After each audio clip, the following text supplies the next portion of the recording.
Welcome, welcome, welcome, family. We got this live edition today. I hope that there's something that will resonate with you. You know, the question is asked: the hardest project management knowledge area to master. Now, we all know that there is 10 knowledge areas. But see, I put a twist on this because what I realized is that there's one thing to master a knowledge area in the PMBOK, but when it comes to real life, meaning doing real project management, meaning being a I should say pragmatic project manager, what comes with that? What does that look like from a knowledge area base? So the goal today, we're going to just unpack this and then we'll see what happens. First, let's make sure that everybody is on the same page. If you're not aware, there are 10 knowledge areas. Project integration, which just basically means ensuring all project components work together seamlessly for a cohesive or cohesion and synergy. Project scope management, this clearly defines the work required and controlling any changes to maintain focus. Number 3, project schedule management, developing and managing the project timeline and ensure timely completion. Number 4, cost management, develop and control the project budget, including forecasting, monitor expenses, and managing changes to maintain financial stability. Number 5, quality management, define quality standards, measure performance, and implement processes to ensure deliverables meet stakeholders' expectation and organizational change. Number 6, resource management, optimize the use of human, material, equipment, resources to maximize efficiencies, productivity, and value delivered throughout the project lifecycle. Number 7, project communication management, ensure clear, concise, and timely exchange of information with all project stakeholders. Number 9, project risk management, proactively identify, analyze, and respond to potential risks to minimize their impact on project success. Number 9, project procurement management, effectively manage contracts and vendor relationships to secure required goods and services. And number 10, project stakeholder and management, engage with influence key stakeholders to maintain alignment and support throughout the project. Now, I'm wondering which of those 10 that I've just rattled off real quick, I shouldn't say real quick, but rattled off in a sense that which of those knowledge areas? Is it stakeholder management? Is it maybe procurement? Is it cost? See, a lot of times what we don't understand is that the one that we really kind of overlook a lot of times is the one that is going to be the answer. What do you mean by that, AD? Well, there is a knowledge area that touches all of the different process groups, from initiating to planning to executing to monitor and controlling and closing. There's only one knowledge area. Well, yeah, one knowledge area that touches all of these areas. Do you want me to give you a minute to think? Do you want me to bring in the Jeopardy music? Do, do, do, do. Okay, time's up. Anyway, I'm going to unpack that knowledge area today and see what your thoughts are regarding it. Here we go. So the hardest project management knowledge area is integration management. See, integration management stands out the most challenging family knowledge area for project managers to master. See, because it requires a lot of coordination, synthesizing all project management knowledge area, from scope to time to cost to quality and so much more. And this has to be in a cohesive, undefined project. While each area has its own complexity, let's be honest.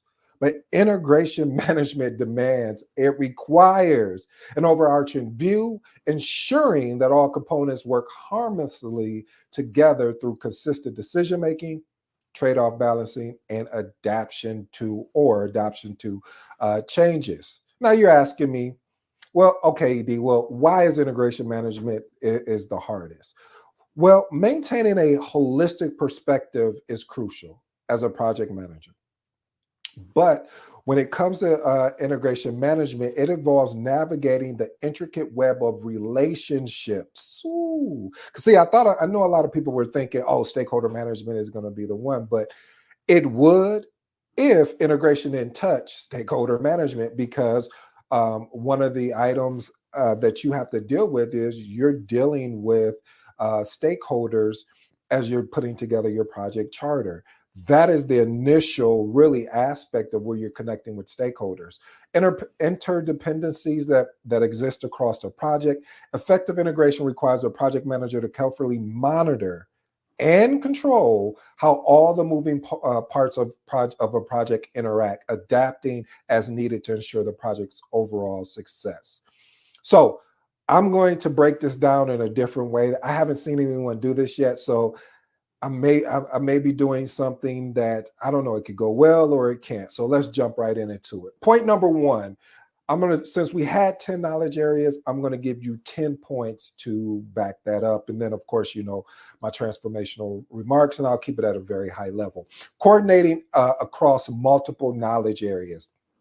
Integration management requires, as we talked about before, just a balancing act of balancing multiple project components from scope, schedule, cost, etc. You can talk about risk, all of the different knowledge areas, often with competing priorities. Now that is key, family. See, one of the things happens is when you are leading a project, and if you don't have if a team is working on multiple projects, meaning, okay, I have John as a project team member, and he is working on 2 other projects. I'm competing with those other projects. Which one of the 3 projects he's working on is a priority? Better yet, which one of those is he going to give his time to out of those 3 the most and be most present? Here's my actionable tip. Break the project into phases. During each phase, conduct integration reviews and ensure alignment across all knowledge areas. Most important, use change control board to monitor any alterations and their potential impact on other areas. Family, this right here is huge, because as you're leading projects, you're going to have the ability to coordinate across multiple knowledge areas, where you may be at one moment in communication and then you'll find yourself back up at scope because somebody is either trying to do gold plating where they're adding additional features and benefits that the customer never asked for. That's what gold plating is. Anyway, I digress. Let's move on to point number 2, stakeholder coordination and communication. Integration management requires close coordination with stakeholders, especially when there's a need for conflict. If you do not like conflict, you need to work on it. If you're going to be a project manager, you will consistently have conflicts. And some of the conflicts that you're going to have, you're going to ask yourself, why are we going back and forth on emails or even a call? This is something that we could have solved sooner than later, or we could have figured out a way instead of this bickering back and forth. But I digress. To ensure that the project stays aligned with its objective, here's my actionable tips, family. Hold frequent integration status meeting to address stakeholders' concerns. That is also project team members as well. Even though we're talking about stakeholders, it's important to understand their concerns. But what I also realize is just don't understand their concern. Document their concerns in a way to let them know that you're taking it serious. And if it's something that is sensitive, that they don't want out onto the public or written out, that you're still taking the actionable responses that's required in order to let them know that you're there to support them. Develop a stakeholder communication plan that keeps everyone informed of changes, decisions, and their implications on the overall project. Point number 3, continuous decision-making under uncertainty. As a central hub of decision-making, the project manager most frequently must make choices under uncertainty and balancing risks, resources, and stakeholder needs. What does that mean? That basically means that a lot of times there are going to be decisions that come into you that you're like, man, I don't know if I have enough information. Should I make this decision, or should I just continue to sweep it on the rug and keep going? But as a project manager, you need to be able, if you don't have the right resources in that room to help you make a decision, you need to get them in the room or on the call or on the email to make sure that you're making that informed decision. And a lot of times you're not going to have all the information, so you're going to have to make a tough decision. Here's my actionable tips. Establish a decision-making framework that allows for rapid and informed decisions. Use decision laws to track why certain decisions were made. and how they impact other aspects of the project. As we shared before, I always recommend using a RAID Q log. Again, risk, that acronym stands for risk, action items, issues, decisions, and questions. This is very important. This helps you understand when a decision is made. You can always go back into to refer to it, as well as you want to make sure that this artifact is in a secure place. Point number 4, balancing trade-offs. Integration management also, or I should say, often involves making trade-offs between completing project priorities such as cost, quality, and time. You're constantly trading off. Maybe uh, because your project is not considered a priority, that direct manager is only going to give you that project team member for 2 hours a week, or 1 hour a week, or per meeting. There's so many different things. So you have to be able to negotiate and make sure that you're making the proper trade-offs, because it's a balancing act. Here's my actionable tips. Prioritize decision making by identifying critical project constraints early. Family, you want to do this early, and the other piece is often, because as the project is continuing to move on, something that wasn't a constraint when you were looking at your different constraints now has become a constraint. Some of the major constraints I've seen over my career has always been around, the most obvious one is time and resources. Those been the two. Yes, scope here and there, and cost, yes, but time and resources have been the major ones, because people want things faster than what is being delivered, or you don't have enough resources to do what the actual to actually finish the project, or be able to balance all the different tasks. Work with stakeholders to determine which constraint has the most flexibility, and base trade-offs on that understanding. And again, I want to recommend here, it's important to read sales books and marketing books and things like that. Matter of fact, I'm going to do a book club on the books that I'm reading or I hear about, because I really think it's important. As a project manager, you want to think outside the box. Yes, different project management books are good. I'm definitely on board with that. As you can see, the books behind me, definitely want to pick you up a copy of them. Pick up a couple. I won't stop you.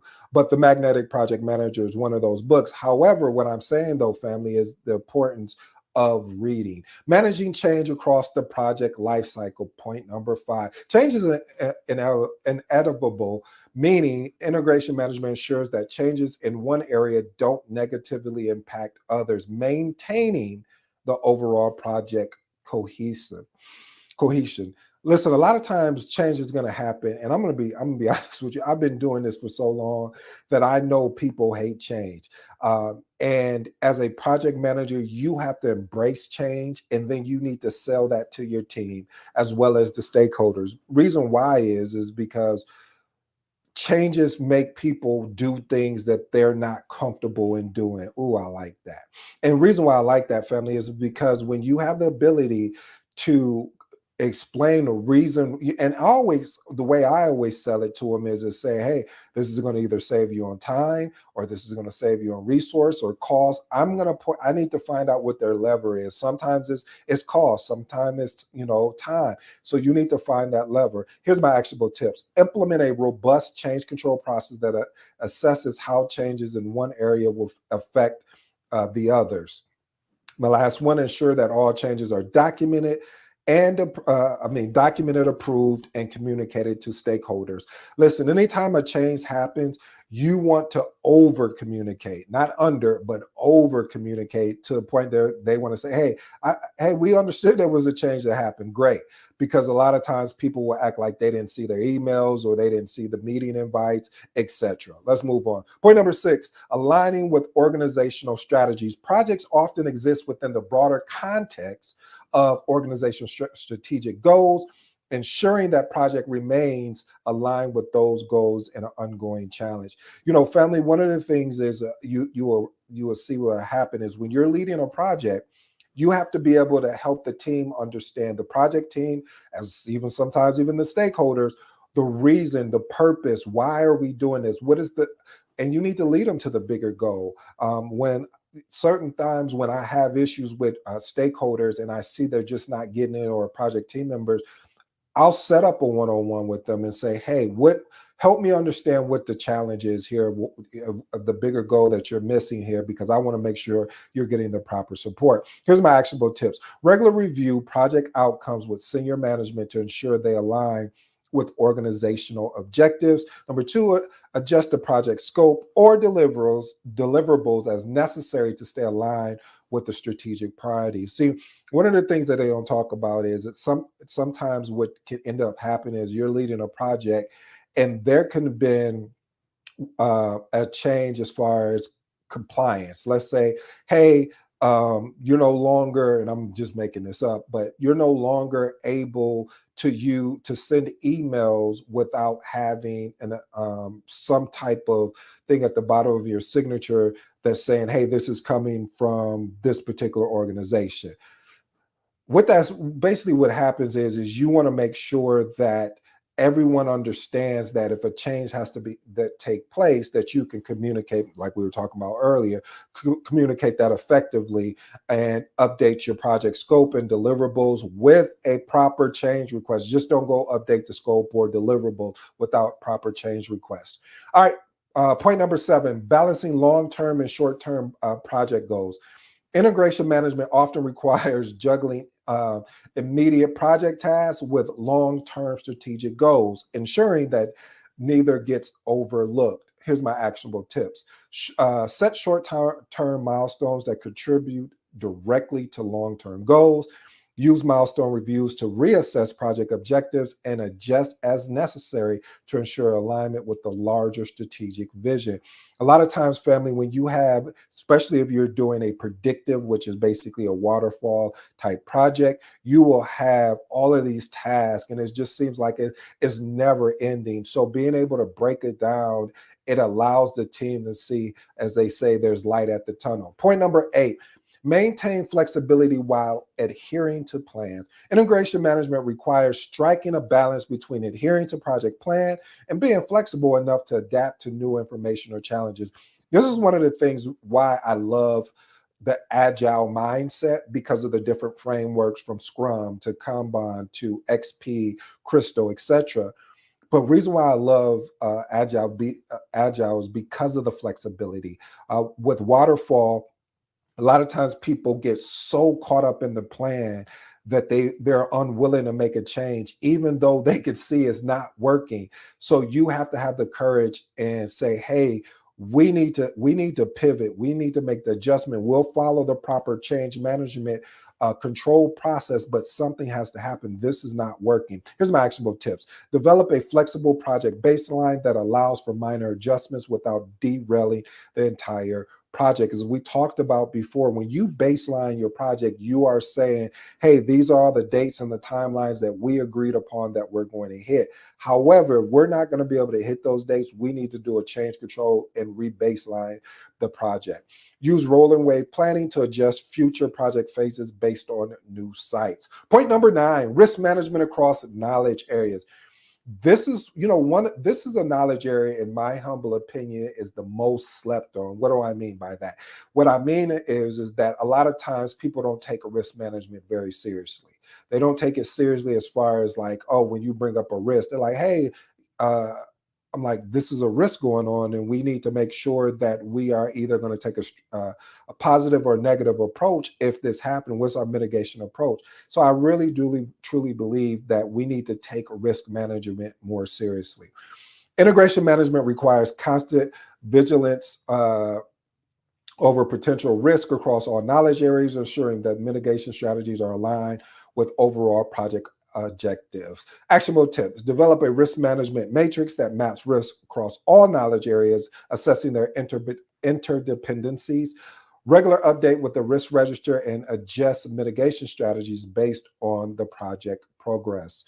Here's my last and final point, family: ensuring seamless project closeout. Integration management doesn't end, and it doesn't, until the project is officially closed. So that requires final coordination of all project knowledge areas to ensure nothing is left unresolved. That basically breaks down to say, family, we have to make sure everything is closed, from contracts to budget.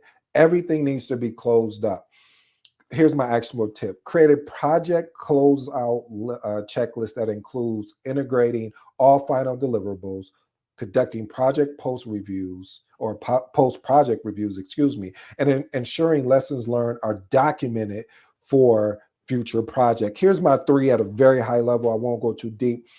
Transformational recommendation, coordinating across multiple knowledge areas. As we know, you have to consistently dealing with different knowledge areas. You may be in risk one day, and the next day you may be somewhere stuck and lost in cause, because you're trying to make sure that what your budget is, or I should say actual versus plan. So if you plan for the first half to only spend $1 million, and you're looking at what you actually spent and you spent $2 million, we got a problem.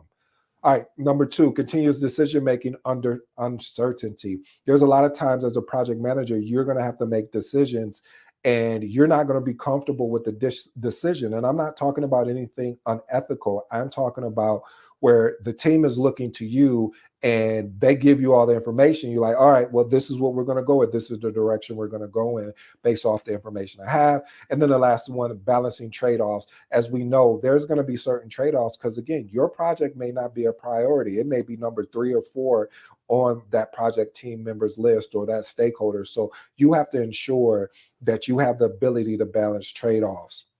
Well, family, I hope you enjoyed today's episode. I go by the name of ED. I tried to change it up of how to address this question regarding the hardest project management knowledge area to master, because I wanted to give you some real life aspect to it, as well as I wanted to break down how we can solve that. Well, I hope you enjoyed. Again, I appreciate the love. I appreciate you guys giving me this opportunity. You know my motto. Until next time.